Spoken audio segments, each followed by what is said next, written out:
So he gives spiritual guidance, and it takes all your troubles away and leaves only happy thoughts? Yep, at least that's what his clients say. How is that possible? Not even Mizuki could do that, and she's an incredible psychologist. Is that right? Paimon was gonna say, it all sounds too good to be true. It certainly is. Humans are, how to put this, they're a moody race, always upset about something. Show me a human without a care in the world, and I'll show you what messed up really looks like. You think? Because honestly, they sounded pretty convincing. And they said they only left the Isa bathhouse because they found it didn't deal with the root cause of their issues. But the idea he is spreading is categorically wrong. That settles it then. Imura Ichigensai is a quack, making false claims to steal all our customers. Is that why he's doing this? To steal our customers? Or is there more to it? It's unfortunate that you didn't get to meet him in person. I need some idea of the kind of person he is. Otherwise, I have no hope of figuring out his motivations and goals. Yeah, it's too bad. Although, if it's any help, we did hear a bit about his backstory from someone else. Apparently, he used to have a really rotten temper, but then one day he suddenly reached enlightenment and became a spiritual master or something. Imura Ichigensai. Rotten temper. Now wait just a minute.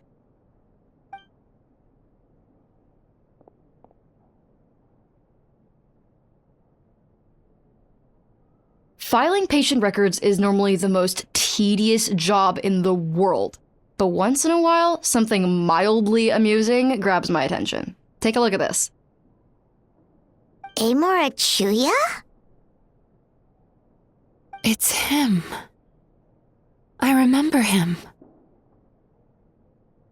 Wait, that guy? Oh no! What is it? What about him? Where to start? Imagine a big ball of negative emotion took on human form and started walking around. That's pretty much Imura Chuya. His patient record mentions that he loved nothing more than a heated argument. No matter how trivial it was, he could never agree to disagree. He always had to be right.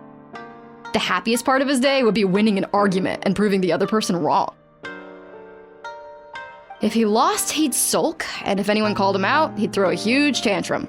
Before long, he'd turned everyone against him. Sounds like he had issues. Oh yeah, serious issues. Anyway, since no one would talk to him in real life anymore, he turned to the reader's letters column of a magazine by the Yae Publishing House, where he would attack writers and trade insults with other contributors. Naturally, this ruined the column for everyone, and the editors soon started rejecting his letters.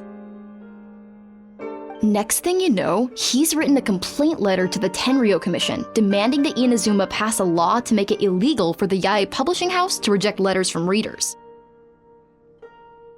Gee whiz! Where would you even start with a client like that? In my case, by giving them a wide berth. Mizuki dealt with this guy.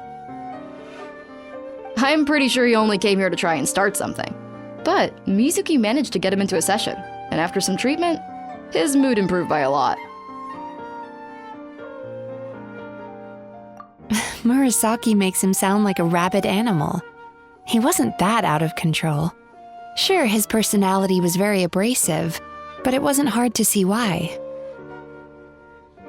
Once I understood his situation, I was able to diagnose him very quickly. You have very high expectations for yourself, but you've faced a lot of rejection in the past and haven't achieved much in your life. You've never had any real close friends, so you don't know what healthy connections with other people look like. This puts you and your ego in the center of your world. In short, you long to feel a sense of accomplishment and to receive attention from other people. But both of these are lacking in your life. You have no idea how to properly deal with these emotions, so you've been taking it out on other people, partly to seek attention, and partly because you get a shallow sense of accomplishment whenever you win a war of words with another person.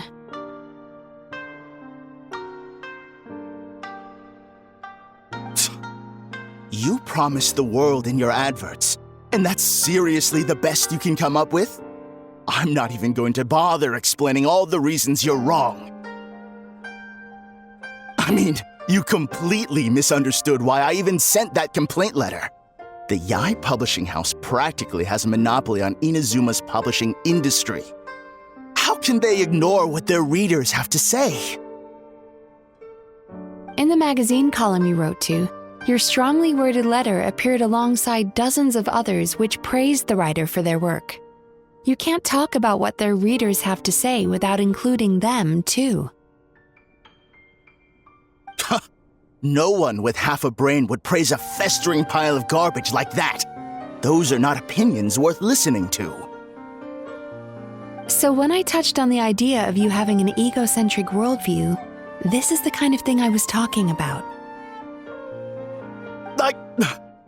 You...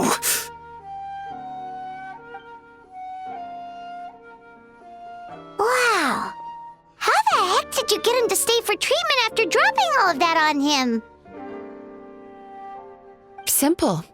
The more he realized the truth of my diagnosis, the more he compulsively searched for evidence to refute it with.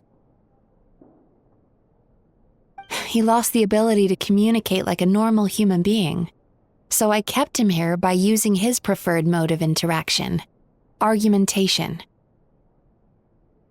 The Tenryo Commission had ignored his complaint letter, so he had no outlets left for his emotional outbursts.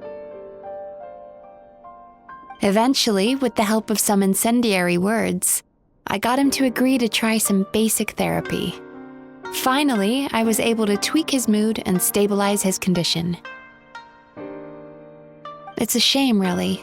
If I'd only been able to see him a few more times, I know I could have helped him work through his personality issues. But unfortunately... It was all my fault. For the last time, it was his fault for being a nutjob. What? What happened?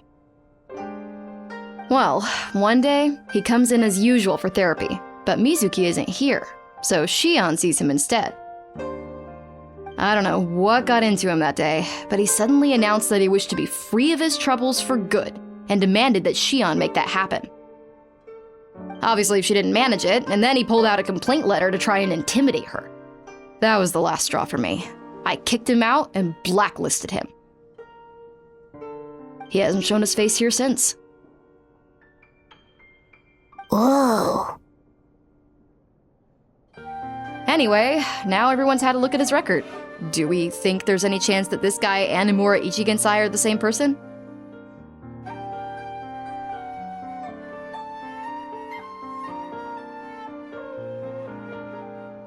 Because it sounds to me like after he didn't get what he wanted, he decided to have his revenge by lying to our customers and getting them to leave.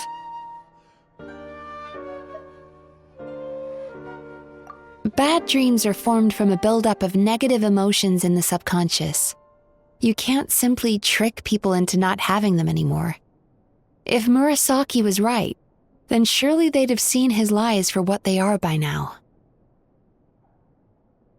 There's no point hemming and hawing. Let's report this guy to the Tenryo Commission for fraudulent business practices. If he can complain, so can we. Is anyone there? We'd like to book a therapy session. Can we start now? Hello, please come with me. I'll get you registered.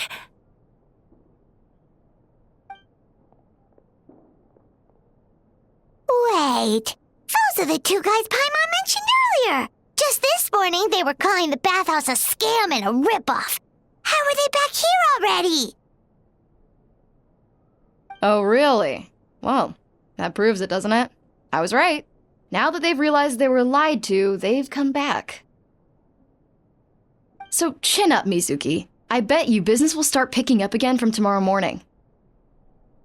Yeah, you Yume Kuibaku provide an unbeatable service. No scammer's gonna run you girls out of business.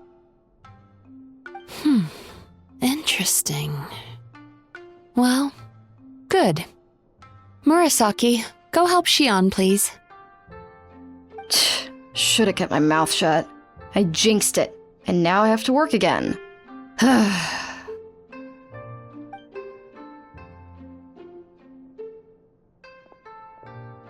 Now we just need to report this guy as a fraud to the Tenryo Commission.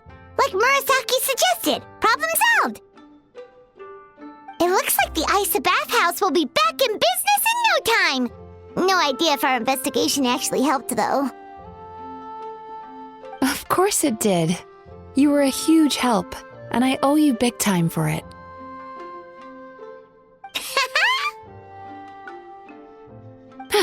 Now then, you only got partway through the VIP experience last time, didn't you? You still have to try the hot springs and snacks. Both are top tier. Oh, true! How could Paimon forget about that? Especially the snacks.